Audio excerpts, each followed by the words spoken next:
Hi. She's very scared. Tell me what's going on. Well, I'm a Christian, and my parents are Muslim. They're extremely devout, and they can't know about my faith. Well, they do now, but they've threatened to kill me. I don't know if you know about honor killing, but this faith that you guys don't understand. Islam is very different than you guys think. They have to kill me. My blood is now halal, which means that because I am now a Christian, I'm from a Muslim background. It's an honor. If they love God more than me, they have to do this. And I'm fighting for my life. You guys don't understand. They don't understand. What did your father say to you? He said he would kill me, or I'm sent back to Sri Lanka where they put me in an asylum. He said they go crazy. It's okay. Calm down. I ran away from home. I wrote my parents a note. I said, I refuse to deny Jesus, and He's my Lord and Savior. And I pray you find His forgiveness and mercy, and I love them both dearly. I wrote that, but they never showed it to the police officers. They want me back home. I can't go back to Ohio. You guys don't understand that community. That I will die within a week. My life is at stake. But my dad threatened me. I was ready to die. These were my thoughts, that I'll be a martyr for Christ. Let it be so. But the Lord led me here somehow through His grace. I rode on a bus for 27 hours to 30 hours to get here, and so it's been God's hand protecting me the entire time. And but I'm fighting for my life, so if prayers are appreciated.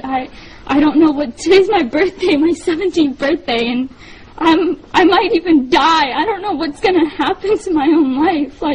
Can you tell me why you ran away? I was threatened by my dad. When my dad found out, I had a Facebook. That's how he found out. And phone calls from the Muslim community started coming in with emails, and he confronted me. And I had a laptop, and he took that laptop and he waved it in the air, and he was about to beat me with it. And he said, if you have this Jesus in your heart, you're dead to me. You're not my daughter. And I refused to speak, but he said, I will kill you. Tell me the truth. And and these words, bad words, he cuss words, and so I knew that I had to get away. A couple of weeks later, even I told my dad that I needed to learn more about Islam because I was scared. And I said that because when I had come to know the Lord, I dropped everything about Islam. I mean, I had to hide my Bible for years. I would go outside to pray. When my dad was asleep was when I went outside to pray. I snuck out to Christian prayer meetings in fear of my life. And finally, this day had come where I was confronting my dad. But a couple weeks later, after I told my dad that I wouldn't follow Islam, but I would learn more about it, he put me class after class after class after class, thinking that that my mind was going to be back in it. But of course not. I mean, I'm a follower of God, Jesus, the true living Jesus, but a couple weeks later, my mom found a Christian book, and I knew it was then that it was over for me. I had to leave. How did you end up in Florida here? Here? What happened is that night, I had to leave, so I left. That Saturday night, was it? It was Saturday night in the morning. I left to go to a friend's house, and I asked her, I begged her to take me to a church. I needed to get to church. I needed to pray. I needed to seek the Lord to know what to do. And so that entire day from 7 in the morning to late at night, I prayed and prayed and prayed, and finally I was able to get a ride back home to the person's house. And then I stayed there Sunday night, because my dad was coming back home from his trip that night. And so I stayed there that night, and I just left. I hitchhiked to a bus station, and I got a ticket to Florida because I had met them through a prayer ministry on Facebook. And this was the farthest away from Ohio, and you don't understand. If I had stayed in Ohio, I wouldn't be alive. And so I was able to do that, and I called them from on the bus. I used random, nice people there that I was able to talk to, and I used their phone to call them, and then I came here. Here I am.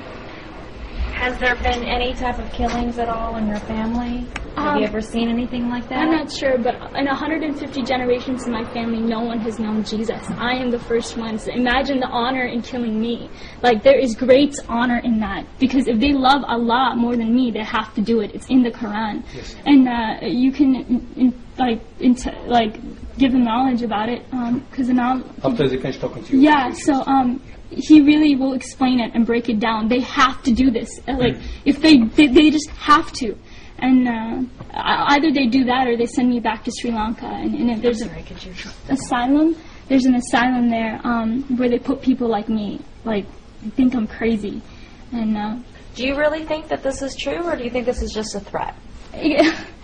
there's actually hundreds of cases that are backed like me. Amina and Sarah, they were forced to go back home. They were killed by their dad. Like, this is not just some threat. This is reality. This is truth. This is reality.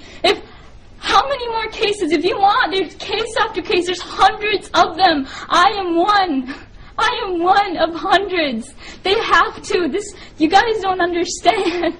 They have to. I don't know what else to say, but they have to. If you want proof, there's hundreds of cases that can validate my story. Even my friends and people from back home, they knew what would happen to me. My own brother knew about my faith, and yet he didn't tell my dad. What does that say? He knew the consequences.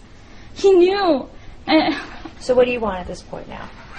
I want to be with them. I want to be free from my parents. I want to be free. I want to worship Jesus. I want to go to church on Sundays and read my Bible and say Jesus is alive whenever I want to. You guys talk about religious freedom? No.